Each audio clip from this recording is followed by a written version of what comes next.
Hello, everybody. Welcome to the Buckeye Weekly Podcast. I am Tony Gerdeman, here as always with Tom Orr, and once a year with Matt Connolly from the state newspaper in Columbia, South Carolina. Matt, first off, how are you doing? Doing well. Had a fun trip so far, even though it's obviously been very different, but been fun. Good to see you guys again, of course. Tom, how are you doing? I'm doing outstanding. If anyone was concerned that maybe the change of the new year would immediately improve everyone's situations all around the world, our first meal that we ate in this calendar year 2021, Tony and I, we ate standing on a street corner, eating omelets with our fingers due to some DoorDash unpleasantness and tight time frames. So 2021 is off to a rip-roaring start. Yeah, maybe in like a lion, out like a lamb is what I'm hoping for. So, Matt, this thing that Tom and I do is early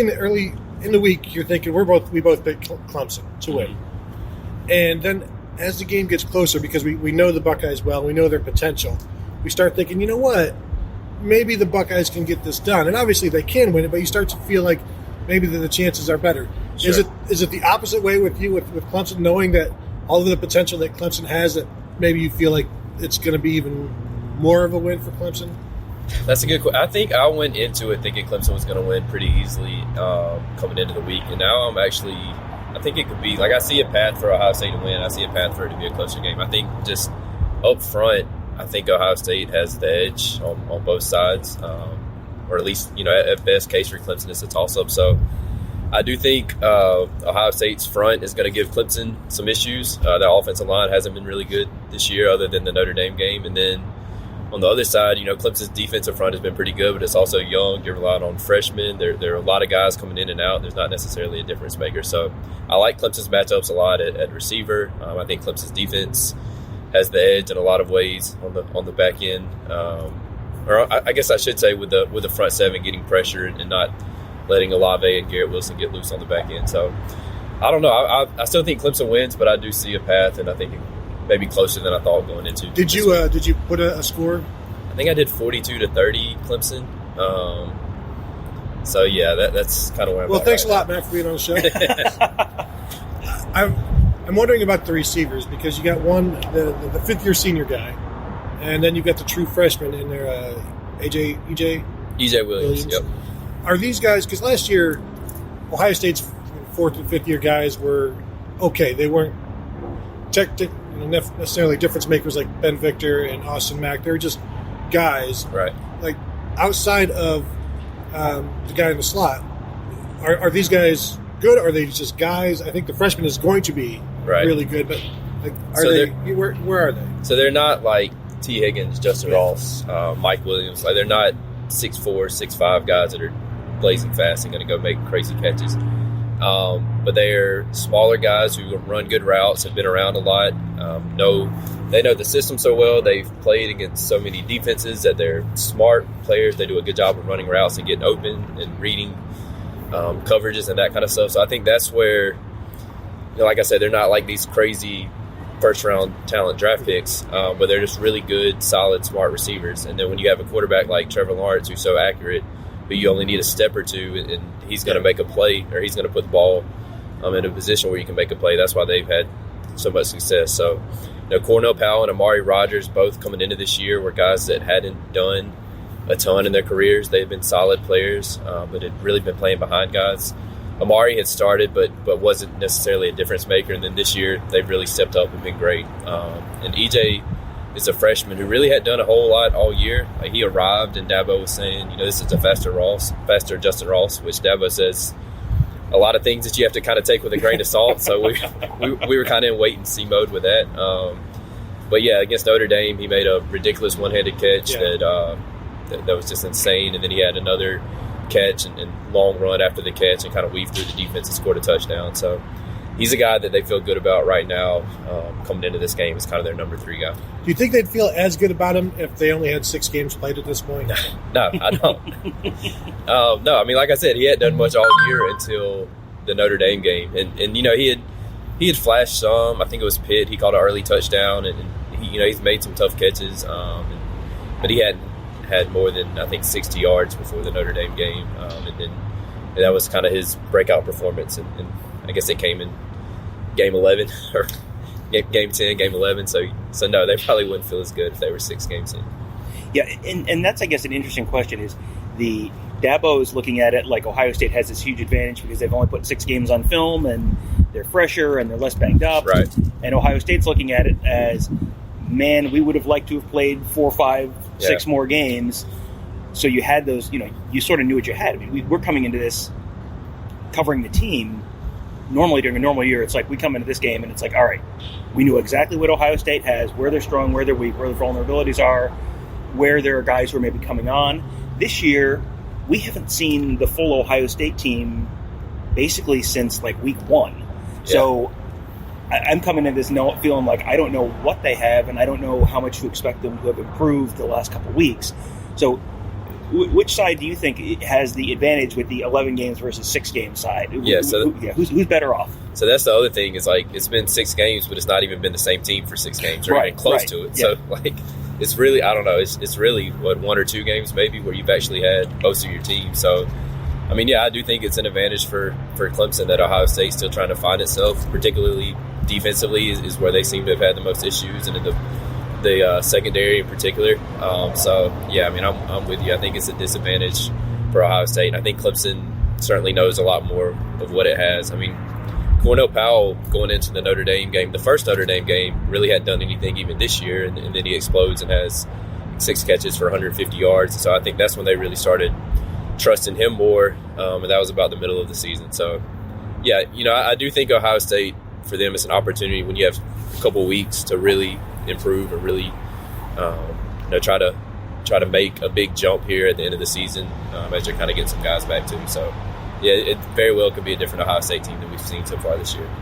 Because we've talked about in the past, Tom and I, how Game 6 for Clemson, I think, was like the Syracuse trailing or leading by like 7 points in the third quarter. Game 7 was a Boston College. Game 8 was a loss to Notre Dame. Clemson is a different team than they were then, and they've had that opportunity to get through these growing pains. And right now, I think you're asking Ohio State to just rub some dirt on those growing pains, get out there and go get the Tigers and see how it goes. I know they've been looking forward to this game a lot. Does Ohio State come up at all? Like, did it come up at all during the season? I don't think it would. Not really. Yeah. Not really, no. I mean, if anything, the LSU game was mentioned. Like, yeah, exactly. That's the game that y'all lost the season. It's what Trevor said really motivated him to really push for. I wouldn't say push for there to be a season, but it motivated him to push this off season to improve, to get better, and so he can make it back to the national title game and make amends, so to speak, this time. So no, I mean, Clemson really. I guess I spend probably too much time on Twitter, but I definitely see like Clemson and Ohio State fans going back and forth on there, and so I do think that it comes up. I think it comes up more with the fan bases for sure. Like I think that definitely Clemson and Ohio State fans kind of enjoy the back and forth, but as far as the team and stuff, I don't really think it was thought of much. Yeah, we have Clemson fans watching our streams quite a bit of late. Yeah. They're rambunctious, and then you get Ohio State fans in there. And always mild-mannered Ohio State fans. Right. Oh yeah. They get treated poorly by these Clemson fans. I apologize. I love both fan bases. I mean, I don't know. I think it's fun. Like I was really looking forward to this game. There's so many storylines, and Ohio State fans are a lot of fun. I've gained a lot of followers the last couple of weeks. I think I've had fun interacting with those guys. So yeah, I was looking forward to it. I'm excited. So Trevor Lawrence, you talked about him a little bit earlier, just in terms of like wanting, areas where he wanted to get better. Where is he better this year than he was this time last year? I think accuracy. I mean, even against Ohio State, he struggled with his accuracy, and a lot of that was Ohio State's secondary and getting pressure, and then jamming the receivers at the line, and Clemson receivers had a hard time getting off. And I think Ohio State is probably going to try to do that again, even though I know it's a different secondary. But you have smaller Clemson receivers and the bigger Clemson receivers struggled with physicality some last year, so that would be my guess. But yeah, I think he's just more accurate. The LSU game last year, to end it, he was just playing bad. Like he was missing open guys. I think Clemson went into that game knowing LSU was going to score some, and Clemson's offense was going to have to play really well to give him a chance, and he just didn't hit receivers. I don't know. I just didn't think he played well that game, and so I really think he's improved accuracy-wise. Even last year at the start of the year, a lot was made about his early interceptions and his early struggles and everything, and he really didn't have that this year. He's really been good from the start. He's actually been not as good down the stretch statistically wise. He's thrown a few more picks, but really all year he's been consistent. From the first game on. Well, the interceptions last year I viewed as just him getting more control of the offense, being allowed to do more things and taking more chances, and then of course you find out what you can and can't get away with.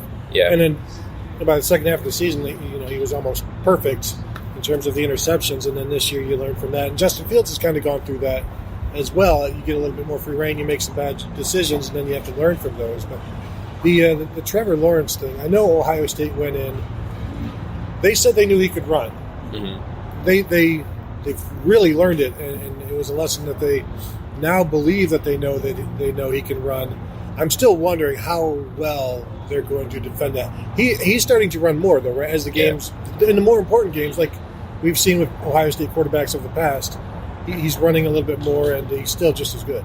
Yeah, that's something Clemson's done really since Deshaun Watson was there. Is when they really need to win, and it's towards the end of the year, and the games are getting bigger, then they are going to run their quarterback more. They're going to lean on their quarterback to keep the ball in his hands, to go get the tough 3 yards if they need it on third down. A defense is going to naturally focus on Travis Etienne if it's 3rd and 1 or 3rd and 2, and so Trevor's going to keep more in those situations, more design runs, that kind of stuff. And I was listening to I think it was Pete Thamel's podcast with Jeff Hafley, and he was saying that they really weren't planning on the run at all last year, that he had gone back and charted all the games, and Trevor really didn't keep it and do many design runs. And I think that was because Clemson was blowing most teams out, and so they didn't do that a whole lot. But I think that's definitely going to be a part of Clemson's game plan today, and it's something you have to watch out for. And it's hard, right? Like, you can't take away Travis on the ground, Trevor running, Trevor throwing to receivers, like Travis out of the backfield. It's hard to account for everything. And so I think if you could either have Trevor having an open receiver and like, what are you going to pick? Trevor beating you with his legs, or Trevor beating you with an open receiver who's winning in man coverage? So, and he's accurate on the move too. Yeah, he's really good on the run, so it's hard.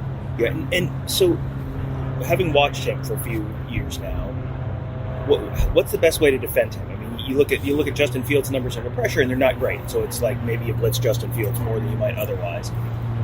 Lawrence seems like he's more effective. He's not substantially less effective under pressure.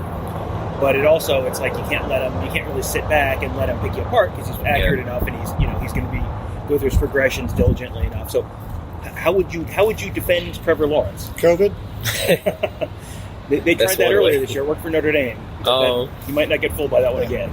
I mean, I think like you have to play, unless you have elite corners like Ohio State did last year, where you could have those guys playing man. I think you have to play coverage, especially this year with Clemson's offensive line not being as good, and make Clemson beat you running the ball, and trust that your linebackers and defensive line, like Ohio State's defensive front, is really good, and so I think you trust those guys to get off blocks and try to stop the running game, and then lean more in coverage. Is kind of what I would do if I was Ohio State in this game. Like, I wouldn't be throwing a ton of blitzes and stuff, just because then you've got Travis one-on-one out of the backfield with a linebacker, or you got somebody in the slot running open. So I think, in my opinion, I would probably try to play more coverage, trust my front four and linebackers to stop the run, and not throw a whole lot of blitzes. At least pick my spots when I'm going to blitz, and not just blitz every down. But he's really good at reading defenses and getting the ball where it needs to go. Because we've talked about that, Tom and I. Like, the way Clemson has not been running the ball this year, it doesn't seem like you'd need to put 8 in the box to stop it. Like, you could do it with 6 or 7, and then defend the pass with 4 or 5. I think that's the best way to go. Also, maybe trying to keep your eyes on the quarterback with maybe some zone, because when Trevor Lawrence takes off, or just being able to see the dump passes to Etienne and things like that, because I think it's outside where those two guys, especially Etienne, is going to hurt you more than maybe inside. And if they can run the ball against Ohio State, then nothing else really matters. But and you got to tackle this. I mean, you've got to tackle Etienne in space, because they're going to throw him these swing passes, and he's going to be matched up with a linebacker or a nickel, and you have to make the tackle, because if you miss the tackle, he's so fast, he's so dangerous in the open field, it's going to be a big play. So I think a key is, like, if you're going to do that, you have to make the tackle when you have him there. Has the running game struggled? Is it just because of the offensive line this year? I mean, that's been a big part of it, especially the interior offensive line, which I think is the issue for Clemson, is because Ohio State's defensive tackles are really, really good. But it's also a situation where, like, I don't think Clemson's going to necessarily just, like, try to pound it up the middle on first down every play, especially if it's not working. Like, they're very good at kind of going with the flow and then making adjustments as the game goes along. Tony Elliott being out, we'll see how much that changes things. Yeah, I mean, I think, yeah, it's been a mixture. I think Travis has not been great at times, as far as, like, he's put the ball on the ground a couple times.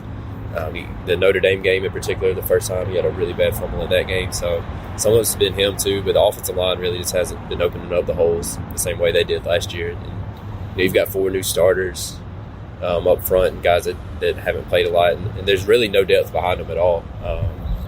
They're relying on, like, freshmen true freshmen coming in as backups and stuff. So a lot of it's, I think, wear and tear on your body, not getting the rest or any of that kind of stuff too.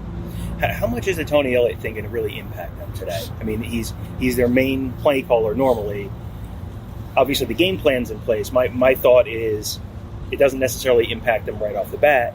It might be more, okay, it's the second quarter, Ohio State has stopped whatever plan A was, like finding plan B, shifting to plan B, like that may be where it comes into play. But, I mean, how is Clemson going to be operating differently during the game today, and how do you think it might impact the game?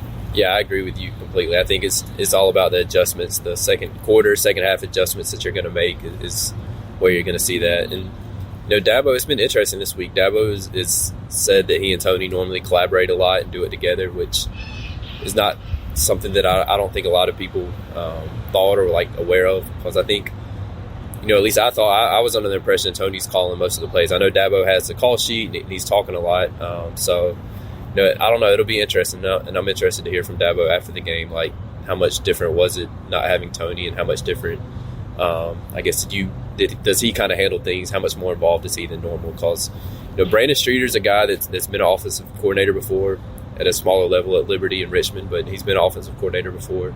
He's a really good quarterbacks coach. He has obviously a great relationship with Trevor. So he's a very capable coach, but obviously not having Tony is still a big loss. Yeah, he's a really good quarterbacks coach. Let's remember, Trevor Lawrence was a 2-star player. I mean, to be fair, Deshaun wasn't like number 1 overall. Yeah. I mean, he was badly. Urban did. Yeah. He was a really good quarterback, and he was a 4-star quarterback. But he also did develop a lot under Clemson. I think got a lot better while he was there. So, yeah, Trevor's a little different scenario. The Clemson defense. We've talked in the past about the defensive line and how young it is. Is that a product of the depth? Is it a product of, we know Brian Brescia is like the number 1 defensive lineman in the nation coming in, so I still think it's surprising when a guy steps in and starts. Is that a depth thing? Is that a him thing? I think it's a little more of a him thing. I mean, so Niles Pinckney started like 13 of 15 games, I think, last year, and Brian had just came in and beat him out, really. So he's moved into that starting role, and Niles is still playing a good bit, but he's really just kind of come in kind of the same way Christian Wilkins did, and Tyler Davis, and really earned playing time right away. And then the other guy is Miles Murphy, who I think a lot of people thought maybe even had a better year than Brian at defensive end. I think he leads them in tackles for loss and has forced a lot of fumbles. So he's a guy that I think you watch out for from like a pass rushing standpoint. It's Miles Murphy coming off the edge. He's a really good, really fast guy coming off the edge. He's only a freshman, but from a pass rushing standpoint, I think he's probably Clemson's best. I was talking to an NFL scout a couple weeks ago, and he was telling me about Clemson. He's like, I was there, and I saw this big number 11, and I wanted to know who he was, and then they told me he was a freshman. I was like, well, I'll see you in 3 years. Yeah. Don't have time for you right now, but I'll see you. And then he just said, watch out for number 11. And yes, as I think everybody knows about it. Yeah, and my question always with freshmen is, you get the super talented freshman on the field. Can you take advantage of that somehow? In terms of awareness, in terms of, can you get them, it's the first time they're in a playoff game. Are they a little too hyped up? You get out of your rush lane. You get a little too aggressive. You can dump screens over them. You run a counter tray. Just, have you seen any issues with them being like overly aggressive, or have they been pretty disciplined? They've been pretty disciplined throughout the year, but I mean, you make a good point. Like, this is a different kind of stage. It's the ACC championship was a big game, and it's a top 5 matchup, but still, this is a whole nother level. So it's definitely something, I think that you do have to watch out for and warn against in some ways. But no, those guys have really been consistent, have been really good all year. So I don't think it's something Clemson's too concerned with going into it, but it is something you always have to be aware of. How big of an issue is no Nolan Turner in that first half? It's a big issue. I think safety is probably like the weak spot on Clemson's defense. If you had to pick one, they just don't have a lot of experience there outside of Nolan. And so you got Landon Sanders and Joseph Charleston, who will probably start, who have been okay this year. They've been moved in and out of games some. When Venables gets mad and he'll just yank him out of a game or whatever. We've had situations like that. And it's obviously hard to do that when you don't have Nolan Turner. It's a big loss for sure. He's kind of like Skowski for the linebackers. Nolan is for the secondary as far as getting guys lined up. The fifth-year senior leader who is in charge of doing all that kind of stuff and really kind of the quarterback of that back group. Yeah, that's the kind of the forgotten thing. People just think about, well, you just got to cover. You got to get the guys in front of you situated as well, and the backup has to know how to do that and do it as well as Nolan Turner, and that's just you just never know how that's going to go. And it's also interesting because Brent Venables has been known to just like completely just come up with something that you're not expecting at all. So I mean, who knows if those guys will even be on the field? I mean, he may come out in a 3-2 whatever, 3-2-6 or 3-3. What I mean, how much of that can you do in like 12 days though? With him, I think a lot. Yeah. I mean, like last year, they went into some games and just played 3-3-5 the entire game and just didn't use 4-down linemen. And then the next week they come out with 4-2, and I don't know. He just does he get bored? He's like, this week. I'm feeling this. I mean, I think he really just does it on his personnel and then the personnel they're playing against, and just tries to do the best matchups he can. But yeah, he's as good as anyone at that. Explain a little bit about how Venables kind of adjust to what the opponent is doing. If you come up and line up and you check with the sideline, he's going to change what he's doing. I mean, he's known for disguising stuff. And explain a little bit about how he does that, and how does that mean Ohio State should go fast? Does that mean Ohio State should use motion to? I mean, how would you attack what he does? Yeah, I think you have to do all of those things. Like if you just line up and try to run your plays, and he's watched enough film and knows enough about what you're going to do, that he's gonna probably stop it. So I mean, his memory, the film detail and study and everything he does as far as going back and watching. And one of my friends on the beat was making this example the other day when we were talking. Is like Clemson played Louisville in 2017 and ran a play that Bobby Trino had run at like Western Kentucky or something, and it was like a play that Venables was ready for because he had seen it 4 or 5 years ago or whatever on film. Like he just goes so far back and does so much study that it's hard. So yeah, I mean, I think you have to try to do those things. You have to do the motions. You have to at times use tempo. I think tempo can be effective just because Clemson doesn't have time to see what you're in, to get lined up, to look to the side, to change the plays. You just kind of have to run a play and go with it. So it's definitely a balancing act. I think Ohio State used tempo at times last year and they kind of backed off of it. But yeah, it's definitely something where I think you can have success. And obviously Ryan Day's made it clear that he's aware of the sign stealing stuff and all that kind of stuff. And I think that's something that they'll try to guard against for sure. I can't wait to see it because Ryan Day has talked in the past about how they do have to use new signs each year because you lose different guys to different places, and they did lose one guy to Clemson. Yeah. And so that's something that you factor in before the season, but then now that you're playing them, you also have to factor in during the season. Sure. And it's just such a disjointed year, and then also you now have to figure out, well, what are we going to do? What are we going to change things up? And then you have to hope that everybody you've assigned to change things up is allowed to be on the sideline and doesn't get COVID. Right. Ohio State has missed a bunch of coaches this year with that. So I think maybe everybody has had it, so now you don't have to worry about losing any of those guys, and then you can go on with your covert operations and your attempts to fool one of the best defensive coordinators in the country. I will say one more thing on that is, though, like you can't. I just think that sometimes teams get so caught up in that they just kind of get away from what they're doing, and it's like so far in their head that they're just like worried about every little thing they're doing. So I don't think you can let it completely control your game plan and like be so worried about that kind of stuff. Like, I think at some point you still do have to play your game. Yeah. And Kevin Wilson knowing Brent Venables and Ohio State knowing Brent Venables, they've done this before. That's another reason why I'm interested to see what happens when the familiarity is there. And that's why I asked Tony Elliott, do you know more about Ohio State's defense based on playing them last year or seeing them this year? Because it's a completely different team, but they're still trying to do the same things. You stop the run and you defend the pass. It's football. Not a lot changes, even though the personnel changes. And I still think it's a different Ohio State defense, but Tony Elliott was basically like, they're physical and you have to handle that, and then you do, like you said, you do what you do. Well, so I'll ask you a question if that's okay. How much different are they with the new defensive coordinator? They not even personnel wise, just like right. They do more, a little bit more two safety stuff. They're not constantly single high, and I don't know that's as much because of Kerry Combs as it is the personnel, and that's another issue where there's a personnel issue. They've lost a bunch of guys to the NFL. They've had some. They've lost guys in recruiting, some flips and things like that. So that's set them back. And then there's been injuries. And so, there's been more two safety because they aren't as good with the one safety. So you have to have that second guy back there as safety. Yeah. Yeah, and so I guess the other area we haven't talked about at all, and we really haven't talked about it all week, and I guess that's probably because it's not a huge issue either way, but special teams.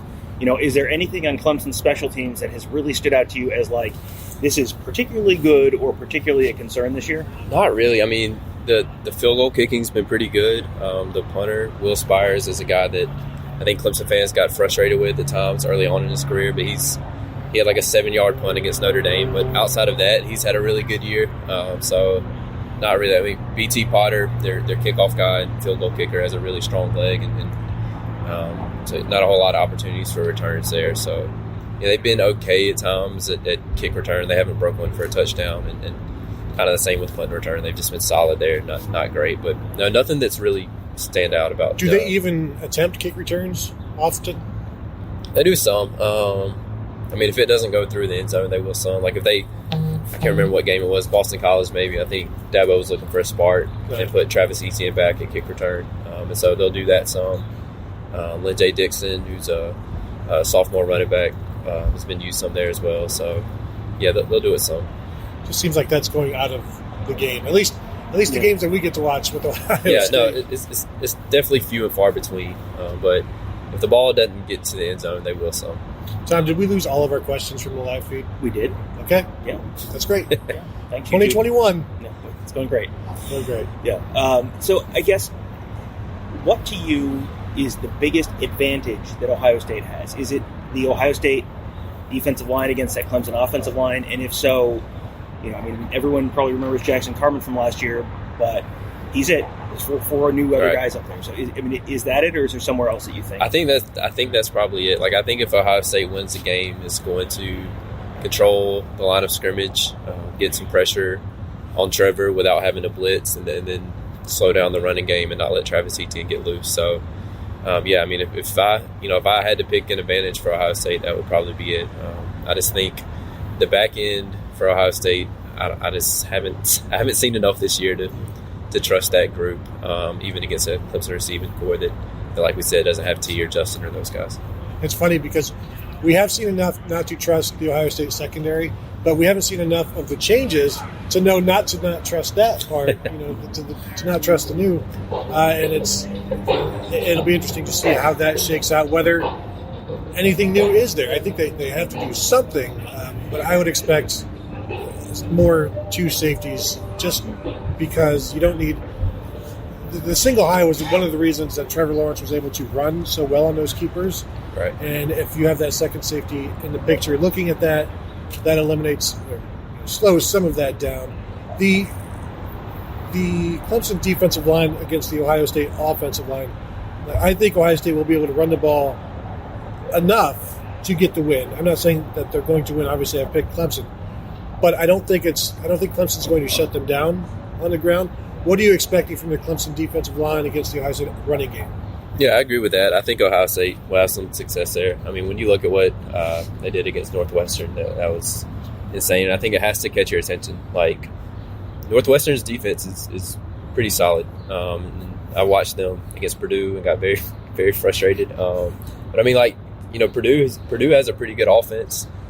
To be frank, that's the only game other than Ohio State Northwestern that I watched. But I was really impressed with Northwestern's defense against Purdue and David Bell and the job they did on him. So, yeah, I think that definitely has to get your attention when you see what Ohio State did to Northwestern. And I think that game kind of, we talked about earlier how it kind of gets going and you learn more and more as the year goes along. I think Ohio State's kind of like that now with the running game, where like they have to have some confidence going into this game that they can run the football, I would think.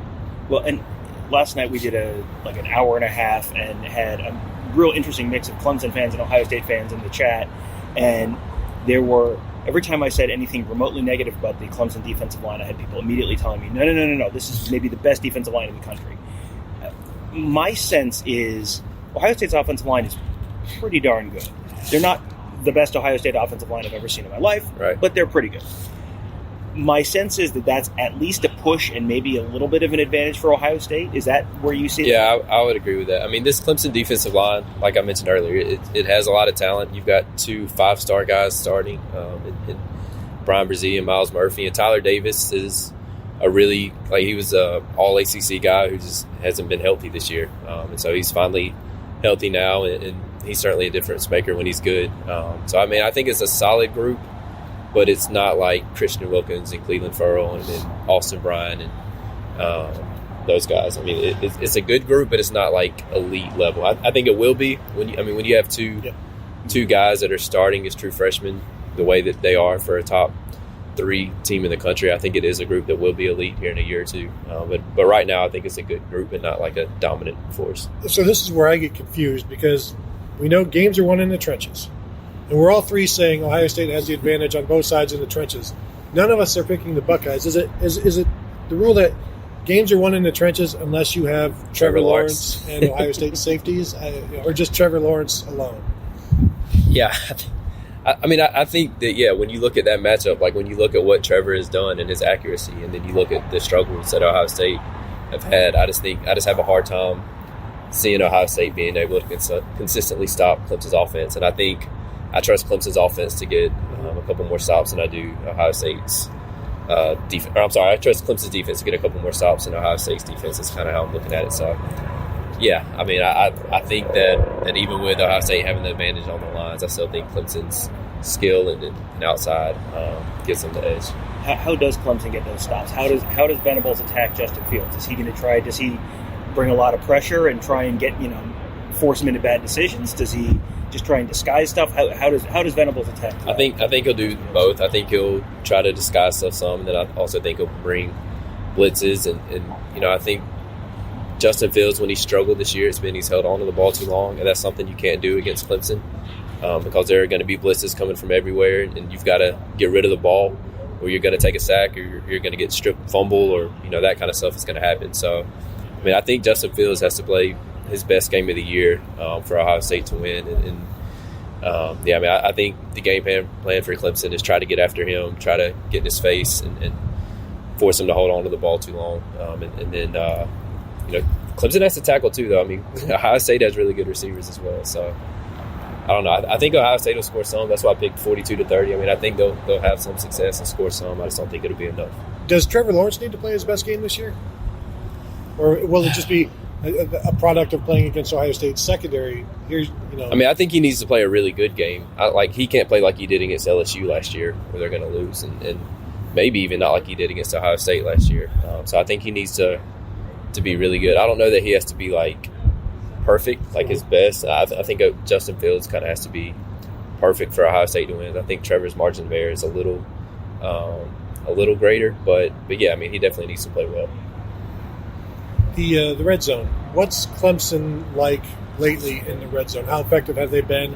Has it been an issue like it has been for Ohio State? Not really, no. They've done a really nice job of scoring touchdowns in the red zone. And that's a lot of design runs, or not design runs, but that's a lot of Trevor keeping on zone reads is where he runs a lot, is in the red zone. He had 2 rushing touchdowns against Virginia Tech, I believe. He's had several this year where he kind of gets in the red zone, and teams are so focused on stopping Travis that he just basically walks into the end zone So, yeah, I mean, I think that's an area that's been a strength for Clemson this year is finishing off drives with touchdowns in the red zone. If Clemson is going to lose this game, what does that look like? What is one stat that you could see on the final stat sheet that you would just seeing that stat alone would make you think, I bet Clemson lost this game? I mean, it's probably an easy one, but probably turnovers. Like I think if Clemson turns the ball over, especially early, and Ohio State can start having some success running and get some early points off of turnovers, I think Clemson's in trouble. I think sacks, if Ohio State sacks Trevor Lawrence more than Clemson sacks Justin Fields, I think that's an issue for Clemson. And then rushing yards. I mean, if Ohio State controls the game on the ground and has another 300-yard rushing performance, Clemson's in trouble. So I know that's more than one, but those are few that you're hitting a lot of the ones that we've talked about this week. I mean, if you told me that Trey Sermon's going to have 170 yards rushing, 180 yards rushing, or that Trey Sermon and Justin Fields together are going to have 250 yards rushing, that would be, to me, like that right. Probably means they're keeping Clemson's offense off the field. That probably means Ohio State's hitting, wearing that defense down. And then you're opening up stuff to have one-on-one matchups for the receivers too. So yeah, I do wonder if, I feel like they are going to want to come out and run the ball, because if they can run the ball, that lets them control the game. But also, I feel like they're probably going to have to take some shots, especially with Turner out in the first half. That you normally, the way Ohio State typically has worked is they throw to open up the run. Yeah. They may be running running a little bit, but hit. I definitely think it makes sense to try to take some early deep shots with Nolan Turner out. I mean, he's like not a super athletic, like flying fast. He's not going to go run a 4.4 at the combine or anything like that. But he's always where he's supposed to be. He's always and he's plenty fast enough to cover. But he's just a guy that's always where he's supposed to be. Always make sure other teams are too, or other players are too. He leads Clemson in interceptions this year. So definitely, I mean, while he's out of the game, that's definitely a time Ohio State, you're going to want to take some deep shots and test and see how those young safeties are going to perform back there. How good are the corners? They're good. This is I think this is probably better than last year's group, even with A.J. Terrell in the NFL now. Like, Darian Kendrick is a guy that's probably going to be a first-round pick after this year. He's a really good cover corner guy that rotated over from receiver early on in his career and switched to defense. And then Sheridan Jones and Andrew Booth are two guys that they're really excited about, a couple sophomores. I think I voted both of those guys all ACC. I know one of them made it. I think one of them was maybe third team or honorable mention. So yeah, they're good. Andrew Booth he makes highlight play, like just ridiculous athletic, one-handed interception and does some stuff like that, where Sheridan's maybe not as much as a highlight guy, maybe a little more consistent, but still a really good corner. So, yeah, both of those guys are good. How should we get to? Well, how's the tackling been in the back end of the defense? Is that seems like one possible area for Ohio State is you get Chris Olave, Garrett Wilson out there, you break one tackle and they go. Yeah, it's been decent. I mean, DK is a guy. Darian is a guy that struggled a little bit with his tackling. He's had a few whiffs this year, and then the safeties, like Nolan Turner missed a tackle on Notre Dame's first play from scrimmage, and it went for a 65-yard touchdown with Kyron Williams. So the safeties have been a little hit or miss. It's a good tackling group overall, but yeah, I mean they've definitely missed their share of tackles as well. I don't know if you're missing tackles against Notre Dame. I mean the skill talent at Ohio State is better than Notre Dame. That's true. We did lose a bunch of our questions when our YouTube live stream crashed, but we have a few. Vinay says Josh Proctor will be an X factor. I mean, that's you tell me how the Ohio State safeties play. I feel like I have a decent chance of knowing how the game goes. Second, there's pressure. Justin needs to take off and run. Do you agree? And is that what you would do? So that's one thing that's interesting is, like, last year he wasn't fully healthy. Mm-hmm. I think that him not being able to run last year, I do think was a pretty big factor in the game. And so with him this year, it's the thumb issue. It seems like in a lot of ways it's the same game where, like, he's going into it a little banged up and there are question marks. But yeah, I think the knee last year definitely was a factor. You could tell pretty early that he wasn't himself running. So yeah, that's certainly an area to watch out for. And Clemson did, they were much better against Ian Book the second time containing him, but the first time they had some trouble containing him and he got loose a few times. Well, even as he's scrambling around, they've still kind of got him contained. He can't get outside. He's just like dodging a couple of guys. Yeah. Robert says this game has tight ends and deep shots written all over it. I mean, how has Clemson done against tight ends this year? Anyone attacked them pretty well? So Michael Mayer from Notre Dame had a pretty good game against them the first time, and then they played some decent tight ends. Notre Dame's group is probably the best that they played, and then they gave up some plays. BC had a good tight end. Yeah, they did. I think Clemson shut him down pretty good. Zay Flowers gave them some issues. BC's that dude's pretty good, though. Yeah, he's really, really good. Demand says, not only Proctor, but the linebackers seem to have a big game for Ohio State. That's one of my questions is, whoever that Sandbacker is, Baron Brown and Justin Hilliard, how do they do against ETN in space? Who else do they put on ETN in space? That second safety. Yeah, that's... If his yards after contact, yards after catch, either of them are low, that would be very significant for the Ohio State defense. Can't bite on fakes and misdirection plays. How much misdirection does Clemson use in the offense? They use some. I mean, they'll send guys in motion and try to get you thinking they're going one way. One play that no one has stopped all year is they do a lot of tosses to Etienne, and then they'll do a fake toss to Etienne and hit the tight end going over the middle, and no one stopped it. Really, it's been wide open all year. And then not last week, but the week before, they did a fake toss to Etienne, a fake to the tight end, run over the middle, and then slipped another tight end underneath out of a 2 tight end set. So they definitely have some misdirection, and I'm sure they'll have some of that. They also have the fake pitch, and Lawrence just keeps it. Yeah. They do a lot off of that. It's some weird read option RPO stuff where it's not really RPO, it's just faking it and then throwing it. Yeah, and they do a lot of RPOs too, but yeah, they definitely do some of that too. Clemson fan wants to know if E.J. Williams will have a breakout game that Justin Ross had against Alabama. I actually wrote about that coming into to this matchup, that he's a guy that has a potential. I think that he's a guy that they've kind of been, and we talked about it earlier, like when you have 11 games, you can kind of bring a guy on slowly to where he's ready at the end of the year to really explode. So, yeah, that's definitely something that I would watch out for is trying to get him the ball. DK says he's heard a lot about the tight ends. Over under 200 yards, 3 touchdowns this week. If you were an Ohio State football fan, you know that would be a good season for Ohio State. I'm going to go to push there. Push, yeah. Vinay says put Justin Hilliard on ETN. I think there's a decent possibility they do that if Browning ends up being a rush end. If they play Browning more as a rush end, you may see Hilliard on ETN. Braden Galloway. All right, hold on. Let's go into Braden for a minute. Right, so he's a guy that missed last year, like all season until he got to the playoff after the Austrian suspension, and then he came out in the playoff and had a decent game against LSU, and I think 2 catches for 60 yards or so. But we thought he was going to be a really big part of this offense this year, and he was early on, and then they've kind of gone away from it some. But yeah, he's like a 6'5" like basketball player that's fast and can catch jump balls and stuff. So he could be that was a good comment. He could be an X factor for sure. Is he not the blocker that they need? He's not their best blocker. Like, he's a decent blocker. I don't know. It's just been weird. Like, they just haven't done a ton to try to get him the ball. And I don't know if they're saving him for something. I mean, that's something that Clemson does do. Like, they win so many games in pretty easy fashion that there's definitely something they're saving for this time of year.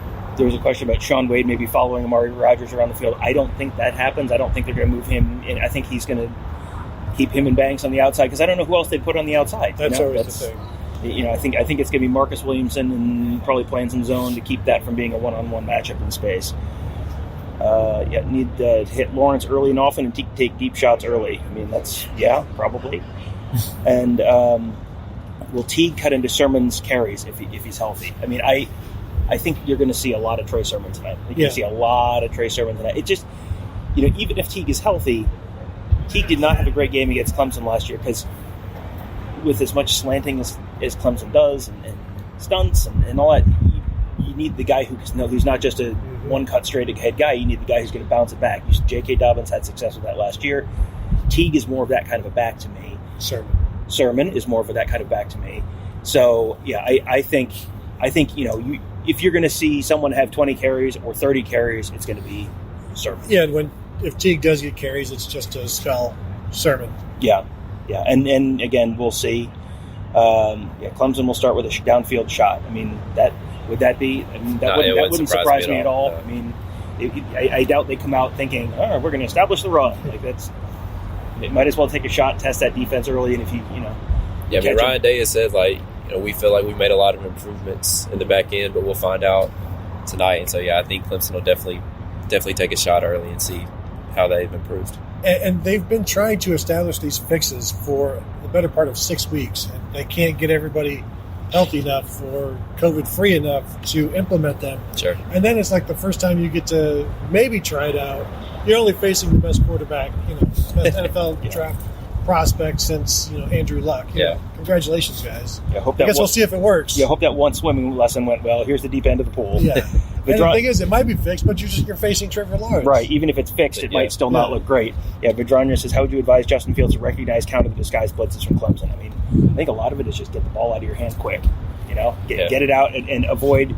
But also watch out for that defensive end dropping with the zone blitz. Yeah. Don't just throw it right to him. Cornell so much different. Cornell Powell goes off. Will Cornell Powell go off tonight? I wrote about him too. I think Cornell and Amari are in a lot of ways similar receivers. And so I think whichever one, if Ohio State tries to focus on one and tries to take one away, Clemson's going to do things to get the other one the ball. They're both very sure-handed. They both can get downfield and make big catches, and they can both also catch it underneath and go a long way. So, I think Cornell's definitely got to watch out for. Have we seen any national media members pick Ohio State? I don't think I have. Pete Thamel did. Pete Thamel did? Okay, there you go. That's Urban's guy, though. That's true. Yeah, Matt gave his pick earlier. Clemson 42-30. I have Clemson 38-35. You have Clemson 31-27. That's right. Yeah, it sure seems like this is going to be one way or the other. A lot like last year. I remember being on the field at the end of the game going, this has been a heck of a football game. I feel like we might get a chance to say that again tonight. I don't think a fight. No, I don't think. These don't seem like teams that are going to like that. I think a lot of that just goes back to your culture, and I think both of these teams have culture to where they're not gonna let something like that happen. I think there'll probably be plenty of emotions and trash talking, that kind of stuff, but we're not going to see a fight. Yeah, that's exactly what I told you when we were watching it in the hotel room. That's culture right there. Yeah, that won't happen. Yeah. All right, I think we've pretty much defeated the listeners. We got to let Matt go to go get some lunch, and Tony and I will be back with you guys in just a couple hours over at the stadium. Is that right? Yeah, that's the plan. We'll see. So far in 2021, everything's gone exactly according to plan, so I'm sure it'll be fine.